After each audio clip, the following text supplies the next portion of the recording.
Welcome back to the set of The Gloves Are Off on our special edition, The Paws Are Off / Bobcats or Bust. I thought it was keep your paws off. Yeah, well, paws off.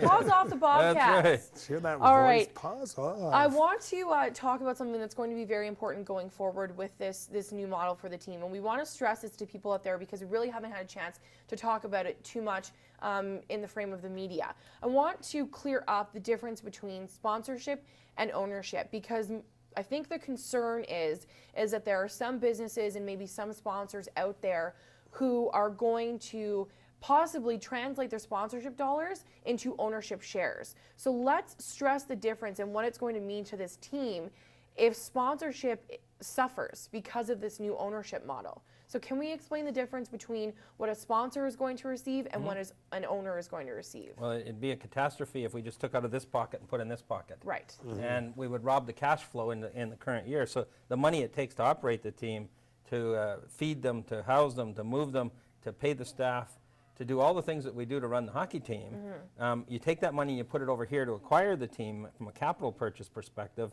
and all of a sudden we would put a real stress on the cash flows. Sponsorship money that you commit today for all the good reasons that you sponsor the team should remain intact. Okay. If you incrementally want to have a unit holder position, take that from another source of funding.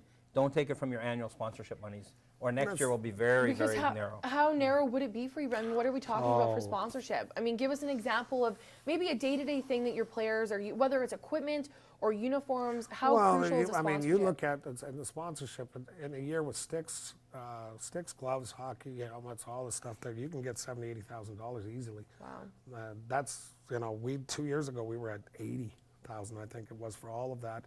Then you're dealing with billets, where we pay our billets. I'm not going to get into that. We pay them, and they, thank God they do what they do. You add in that, plus our payroll's not that big as far as, staff. We don't have a huge staff. But you're talking your bus trips, I mean, when you, hotels, food, all these other things, recruiting, I mean, it gets up in those numbers. And if you are just, to me, I look at it this way, you are purchasing a team. That's one entity over here. That is your vested interest. That's your vested. Maybe the team does so well next year, maybe you get some capital back at the end, whatever. Which we're going to get into. And then this side over here is to say, listen, we want to sponsor you, we believe in you, we have got to keep the wheels turning here. It costs about $750,000, $800,000 to run the team.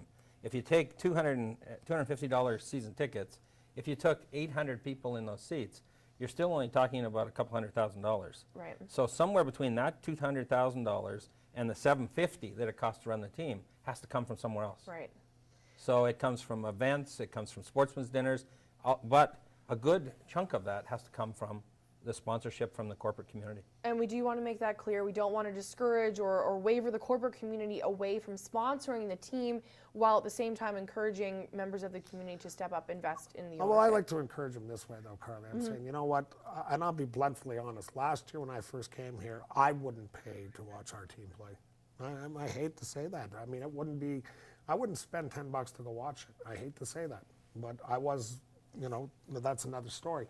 But what I like to believe is I believe in myself, and I believe in the people that I have around me that are so good that we are going to have a product that is going to continue to get better.